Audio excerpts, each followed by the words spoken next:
नमस्कार, आप देख रहे हैं इंडिया टीवी। आपके साथ मैं हूं मीनाक्षी जोशी। प्रधानमंत्री नरेंद्र मोदी ने 2024 की सत्ता के लिए चाल चल दी है। पीएम मोदी ने वोटिंग फॉर्मूला का ऐसा त्रिकोण तैयार किया जिससे विरोधी बौखलाए हुए हैं। सबसे बड़ी चोट पीएम मोदी ने ओवैसी पर कर दी है। पीएम मोदी ने ओवैसी के सबसे बड़े मुस्लिम नेता बनने के सपने पर ब्रेक लगा दिया है, तो कांग्रेस के उस वोट को भी अपने पाले में लाने की तैयारी कर ली है जो कांग्रेस को बुरे वक्त में भी संभालते आया है। पीएम मोदी ने ऐसा फॉर्मूला दिया है कि अगर वो चल गया तो 2024 में पीएम मोदी इतिहास रच देंगे। पूर्व प्रधानमंत्री राजीव गांधी का भी रिकॉर्ड तोड़ देंगे। आखिर पीएम मोदी का फॉर्मूला क्या है? कैसे 2024 में पीएम मोदी रचेंगे इतिहास? पूरी जानकारी इस रिपोर्ट में देखिए।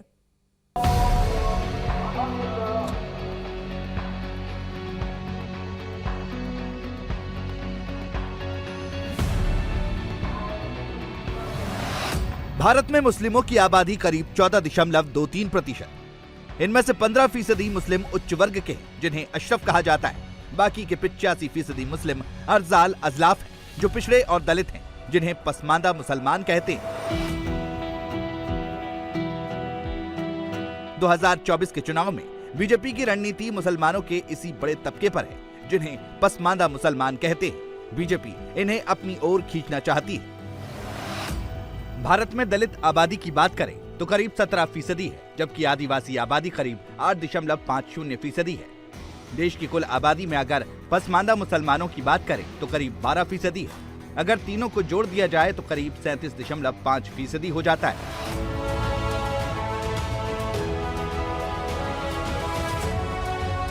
– 2024 के लिहाज से बीजेपी की नजर इसी बड़े वोट बैंक पर है। पहली बार आदिवासियों में भी जो सबसे वंचित है उनके लिए एक विशेष मिशन हम शुरू कर रहे हैं।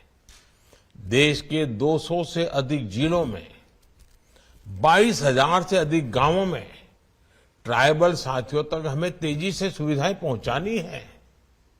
वैसा ही हमारे लघुमती समाज में, खास करके मुसलमान समाज में पसमानदा समाज है, वहां तक लाभ कैसे पहुंचे जो आज भी आजादी के इतने साल के बाद भी बहुत पीछे रह गए हैं। इस बजट में सिकल सेल से पूरी तरह से मुक्ति का लक्ष्य भी रखा गया है। इसके लिए whole of the nation approach की जरूरत है। इसलिए हेल्थ से जुड़े हर स्टेक होल्डर्स को तेजी से काम करना होगा। साथियों, aspirational district programme reaching the last mile के लिहाज से एक सक्सेस मॉडल बनकर उभरा है। इसी अप्रोच पर अब देश के 500 ब्लॉक्स में एस्पिरेशनल ब्लॉक कार्यक्रम शुरू किया जा रहा है। एस्पिरेशनल ब्लॉक प्रोग्राम के लिए हमें कंपैरेटिव पैरामीटर्स को ध्यान में रखते हुए वैसे ही काम करना है जैसे हमने एस्पिरेशनल डिस्ट्रिक्ट के लिए काम किया है। हमें हर ब्लॉक में भी एक दूसरे के लिए प्रतिस्पर्धा का माहौल बनाना है। साथियों, मुझे विश्वास है कि इस वेबिनार से लास्ट माइल डिलीवरी से जुड़े नए विचार, नए सुझाव, इस मंथन में से वो अमृत निकलेगा जो हमारे दूर दराज के क्षेत्रों में आखिरी छोर पर बैठे हुए हमारे भाई बहन हैं, उनके जीवन में बदलाव लाने के लिए आपके सुझाव बहुत काम आएंगे। पीएम मोदी का विजन और मकसद एकदम क्लियर है। जो भी नीतियां, जो भी योजनाएं केंद्र सरकार की हैं, वो हर गरीब तक पहुंचे, फिर चाहे वो समाज के अंतिम पायदान पर खड़े दलित आदिवासी हों या फिर मुसलमानों का पिछड़ा हुआ समाज पसमानदा हो। पसमानदा मुसलमानों की कुल 41 जातियां हैं। इनमें कुरैशी, अंसारी, सलमानी, शाह, राइन, मंसूरी, तेली, सैफी, अब्बासी, घाड़े और सिद्दीकी प्रमुख हैं।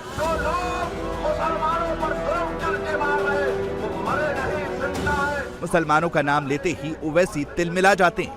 हैदराबाद से निकलकर ओवैसी अब हर चुनाव में हर उस सीट पर दावेदारी ठोकते हैं जहां मुस्लिमों की आबादी ज्यादा है, क्योंकि ओवैसी का एजेंडा एकदम क्लियर है। भारत में मुस्लिमों का सबसे बड़ा नेता बनना चाहते हैं ओवैसी। कि अक़लियतों का बजट नरेंद्र मोदी की सरकार ने इस बजट में 40% कम कर दिया, मौलाना आजाद नेशनल फेलोशिप को खत्म कर दिया, प्री मैट्रिक स्कॉलरशिप के पैसे कम कर दिए, मेरिट कम मीन्स के पैसे कम कर दिए।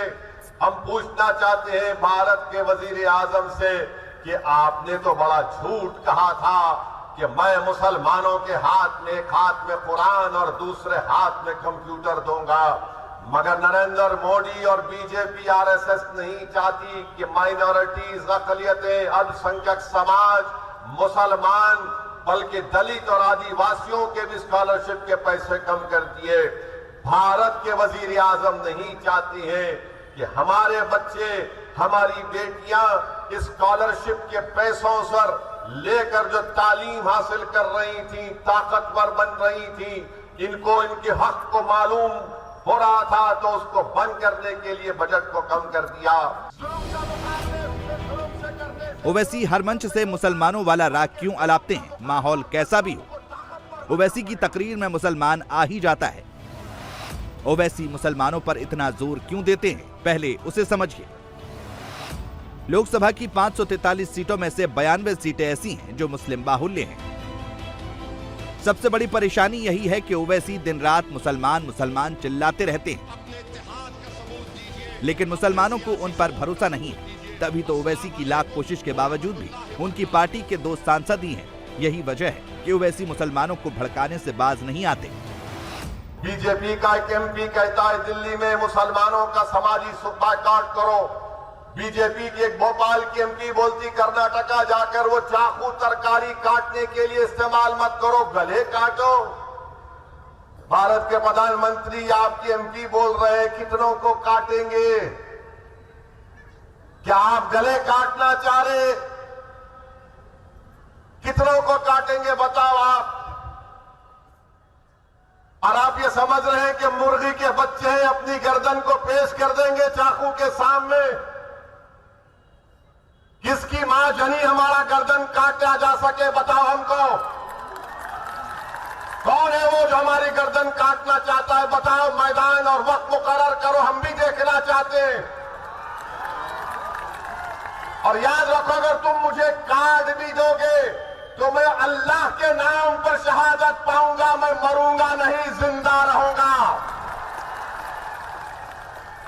मैंने जुनैद और नसीर को कहा कि शहीद है, जिंदा है, इनको मुर्दा नहीं कहा जा सकता।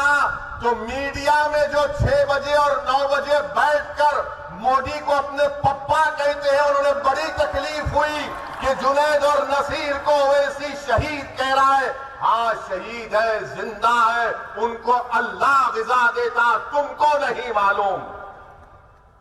जुनैद और नसीर शहीद है और आप जो है आपकी एमपी पे कोई एक्शन नहीं लेते। 2014 से पीएम मोदी के सहारे बीजेपी का ग्राफ लगातार बढ़ता जा रहा है। 2019 के लोकसभा चुनाव से पहले पीएम मोदी ने 3 तलाक कानून पास किया, जिससे मुस्लिम समाज की आधी आबादी प्रभावित थी। मुस्लिम समाज में इसका अच्छा मैसेज भी गया, नतीजा चुनाव में दिखाई दिया। 2014 में एनडीए को मुस्लिम बाहुल्य 92 सीटों में से 41 पर जीत हासिल हुई थी। 2019 में एनडीए को मुस्लिम बाहुल्य 92 सीटों में से 45 पर जीत हासिल हुई थी, मतलब 4 सीटें अधिक जीता एनडीए।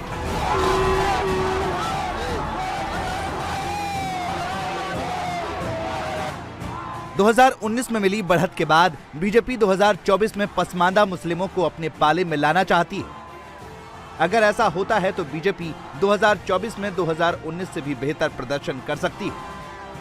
सबसे पहले मुस्लिम बाहुल्य सीटों के समीकरण क्या है वो समझिए। मुस्लिम बाहुल्य लोकसभा की कुल 92 सीटें, जिनमें से 16 सीटों पर 50% से ज्यादा मुस्लिम हैं, 11 सीटों पर 41 से 50% मुस्लिम, 24 सीटों पर 31 से 40% मुस्लिम, 41 सीटों पर 21 से 30% मुस्लिम है। बीजेपी मुसलमानों के जिस तबके को टारगेट कर रही है उसकी आबादी मुस्लिम आबादी की 85% है। मतलब 100 मुस्लिमों में 85 मुस्लिम ऐसे हैं जो पसमानदा हैं। जो मुस्लिम समाज में आखिरी पायदान पर खड़े हैं। अगर पसमानदा समाज का 50% वोट बीजेपी को मिल गया तो ओवैसी जैसे नेताओं की सियासत पर ब्रेक लग जाएगी। यही वजह है कि ओवैसी गौरक्षक सहित मुसलमानों के हर मुद्दे को पीएम मोदी से जोड़ने की कोशिश करते हैं। जो हेट क्राइम पूरे देश में हो रहा है, वतन अजीज में हो रहा है, जहां पर लोगों को महज इस बिना पर मारा जाता है कि मुसलमान और दलित या ईसाई है, मुसलमान को इसलिए पीटा जाता है कि बीजेपी और नरेंद्र मोदी की सरकार ने गौ रक्षक के नाम पर आतंकवादियों को पैदा किया है। ये गाय के रक्षक नहीं है बल्कि आतंकवादी हैं, दहशतगर्द हैं, टेररिस्ट हैं। हम यकीनन जो कानून है जिसमें कहते हैं कि गाय को नहीं काटा जा सकता, हम उस कानून को मानते हैं, मगर आखिर ये कौन लोग हैं जिनको भाजपा ने, बीजेपी ने ऐसे ऐसे ग्रुप को तैयार किया जिनका मकसद ये है कि जो दाढ़ी और दिखती है, सर पे टोपी दिखती है, उसको मारते हैं, पीटते हैं, उसकी बेइज्जती करते हैं, वीडियो रिकॉर्डिंग करके यूट्यूब और फेसबुक पर लाइव डालते हैं। ओवैसी और बीजेपी दोनों में बेसिक डिफरेंस क्या है, दोनों की रणनीति क्या है, इसे समझना भी जरूरी है। ओवैसी मुस्लिमों का वोट बीजेपी का डर दिखाकर पाना चाहते हैं, मुस्लिमों को बीजेपी के खिलाफ भड़काकर अपने पाले में करना चाहते हैं, जबकि बीजेपी पसमानदा मुसलमानों को सरकार की गरीब कल्याणकारी योजनाओं से जोड़ना चाहती है। बीजेपी के रणनीतिकार मानते हैं कि पसमानदा मुस्लिमों को पार्टी से जोड़ने में सबसे ज्यादा मददगार मोदी सरकार की गरीब कल्याण योजनाएं होंगी, जिसमें प्रधानमंत्री आवास योजना, उज्ज्वला योजना, प्रधानमंत्री किसान सम्मान निधि, आयुष्मान भारत, प्रधानमंत्री जीवन सुरक्षा योजना जैसी अनेक योजनाओं का फायदा पसमानदा मुस्लिमों तक पहुंचाना है। सबका साथ, सबका विकास मंत्रदा। मोदी सरकार की टैगलाइन सबका साथ, सबका विकास और सबका विश्वास है। बीजेपी इसी मंत्र के साथ 2024 चुनाव से पहले पसमानदा मुस्लिमों का भरोसा जीतना चाहती है, क्योंकि 2024 के लिए बीजेपी ने लक्ष्य बड़ा रखा है। 50% से ज्यादा वोट फोकस में है पसमानदा मुसलमान। 2019 में एनडीए को वोट मिले थे करीब 45%, सीटें मिली थीं 353। 2024 में अगर एनडीए को 5% वोट और मिल जाते हैं तो वोट परसेंटेज 50% हो सकता है, सीटें 404 से ज्यादा हो सकती हैं। इन 5% वोट के लिए बीजेपी का टारगेट वोट है पसमानदा मुसलमान। बीजेपी का गोल सेट है 2024 में फिर से केंद्र में सरकार बनाना। उसके एजेंडे में मुसलमानों का वो तबका है जो पिछड़ा हुआ है। बीजेपी उसे विकास की धारा से जोड़कर वोट चाहती है। ओवैसी का भी एजेंडा तय है, मुसलमान वोट। उनका भी फॉर्मूला सेट है, मुसलमानों को बीजेपी के नाम पर भड़काना, वोट हासिल करना। हमने इस बात का मुतालबा किया कि इन लोगों को रोका जाए। हमने इस बात का जिक्र किया कि इन्हीं लोगों की जुल्म की वजह से घाटमी का राजस्थान में जुनैद और नसीर को, हरियाणा से ये गुंडे टेररिस्ट आतंकवादी आती है, आकर जुनैद और नसीर को किडनैप करके मारते हुए लेकर जाते हैं। किसकी गाड़ी में? हरियाणा हुकूमत की गाड़ी में, जहां पर बीजेपी की सरकार है। और इतना मारते हैं कि पुलिस स्टेशन को जब लेकर पुलिस के लोगों से कहते हैं कि ले लो इन लोगों को, गिरफ्तार करो, तो पुलिस देख के उनकी हालत देखकर कहती है कि हम नहीं लेंगे इनको। तो ये जालिम लोग, ये आतंकवादी, ये नाथूराम गोडसे की नाजायज औलाद, उनको ले जाकर 150 किलोमीटर दूर नसीर और जुनैद को जला दिया जाता है। क्या बीजेपी इनको रोकेगी या नहीं रोकेगी? भारत माता की, भारत माता की, भारत माता की। बहुत बहुत धन्यवाद। सवाल यही है कि 2024 में किसका फॉर्मूला हिट होगा, मोदी का या फिर मोदी विरोधियों का? इंडिया टीवी हर वक्त हर जगह डाउनलोड करने के लिए सर्च करें India TV news Google play store या ऐप स्टोर पर।